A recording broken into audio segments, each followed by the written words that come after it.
Ukoliko bi se menjala politika, odnosno osnovni strateški pravci politike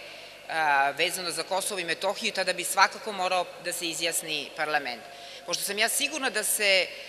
politika vlade neće menjati, dakle da se politika zasniva na osnovnom principu očuvanja teritorijalnog integriteta, pravnim sredstvima i međunarodnom diplomatijom, u tom smislu mislim da neće biti neophodna ta vrsta rasprave i promene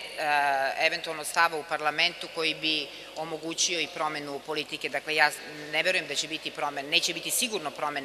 promene politike Vlade Republike Srbije u odnosu na Kosovo i Metohiju, ukoliko se proceni da bi akt Skupštine bio dodatna podrška i osnažilo poziciju Vlade Republike Srbije, u tom slučaju bi parlament mogao da donese takav akt.